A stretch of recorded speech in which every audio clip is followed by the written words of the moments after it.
Hello everyone. இப்போ நம்ம எக்கனாமிக்ஸ்க்கான key பார்ப்போம். ஏற்கனவே ஜாகிரபிக்கு போட்டிருக்கேன், பார்க்காதவங்க பார்த்துக்கோங்க. ஃபர்ஸ்ட் கொஷின் பாருங்கள். எம்ஆர்டிபி ஆக்ட் வந்து எந்த இண்டஸ்ட்ரியல் பாலிசியில் வந்து ரிமூவ் பண்ணாங்கன்னு கேட்டிருக்காங்க. இதுக்கு ஆன்சர் வந்து ஆப்ஷன் ஏ 1991. இது 11th புக்கில் வந்து எக்கனாமிக்ஸ் பொறுத்த வரைக்கும் எதுவுமே 10th கீழே கேட்கல, எல்லாமே 11th and 12th தான் கேட்டிருக்காங்க. மொத்தமாக ஒரு 4 கொஷின் கேட்டிருக்காங்க. இந்த கொஷின் பார்த்தீங்கன்னா 11th சாப்டர் 9 பேஜ் நம்பர் 193 இருக்குது. செகண்ட் கொஷின் பாருங்கள். கிசான் கிரெடிட் கார்டை பற்றி கேட்டிருக்காங்க. இது வந்து option the reserve bank and NABARD 2 பேர் சேர்ந்து தான் ரிலீஸ் பண்ணியிருப்பாங்க.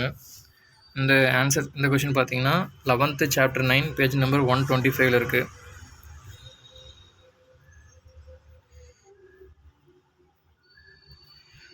அடுத்த கொஷின் பாருங்கள்.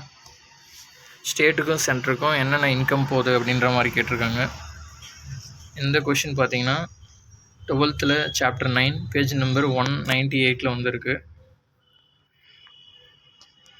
யூனியனுக்கும் ஸ்டேட்டுக்கும் என்னென்ன டேக்ஸ் வந்து கொடுக்குறாங்க அப்படின்ற மாதிரி பிரிச்சே கொடுத்துருப்பாங்க.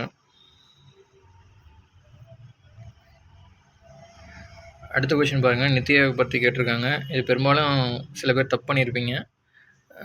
இந்த ஃபங்க்ஷனல் ஹெட்டுங்கிற டேர்ம் வந்து புக்கில் மென்ஷன் பண்ணியிருக்காங்களா இல்லையான்னு தெரியல. நான் பார்த்த வரைக்கும் அப்படின்னு அந்த டேர்ம் மென்ஷன் பண்ணாங்களான்னு தெரியல.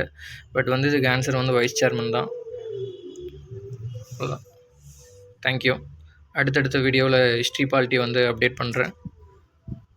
வீடியோ சப்ஸ்கிரைப் பண்ணாதவங்க பண்ணிக்கோங்க. தேங்க்யூ.